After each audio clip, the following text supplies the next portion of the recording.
వంశీ కొత్తగా రాజకీయాలకు వచ్చింది కాబట్టి ఇవన్నీ తెలుసుకోకపోవచ్చు. కేంద్రం ఇచ్చేటువంటి నిధులతోనే ఈ రాష్ట్ర ప్రభుత్వం నడుస్తూ ఉన్నది.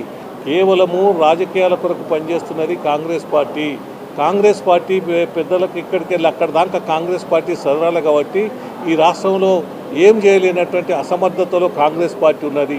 గ్రహించాలే, కాంగ్రెస్ పార్టీని ప్రజలు కథమైపోయింది, చీకొడుతూ ఉన్నారు. ఈ యొక్క ప్రభుత్వం మీద వ్యతిరేకం వచ్చింది. లోకల్ బాడీ ఎన్నికలు పెట్టడానికి కొరకు ఈ ప్రభుత్వం అనుకుతూ ఉన్నది.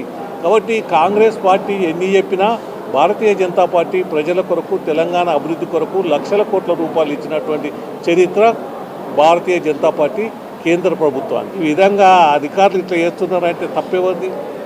ఈశ్వర్ గారు పనిచేసినప్పుడు ఉన్న అధికారులే కదా వీళ్ళంతా.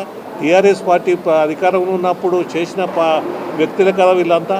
అదే పార్టీ, అదే మనుషులు, అదే కథ ఇవాళ కాంగ్రెస్ పార్టీ ఉపయోగించుకుంటున్నది.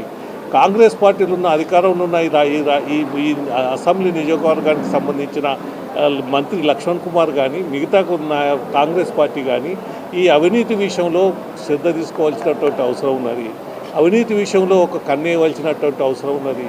పోలీసులు కూడా నిష్పక్షపాతంగా ఇవాళ ఈ ఈశ్వర్ గారు ఏదైతే విషయం చెప్పిండో రేపు లక్ష్మణ్ కుమార్ కూడా అదే విషయం చెప్తాడు. కాబట్టి నిష్పక్షపాతంగా కనీసం కొంత మీ డ్యూటీలను మీరు ధర్మాన్ని నిర్వర్తించండి అని చెప్పి నేను చెప్తా ఉన్నా.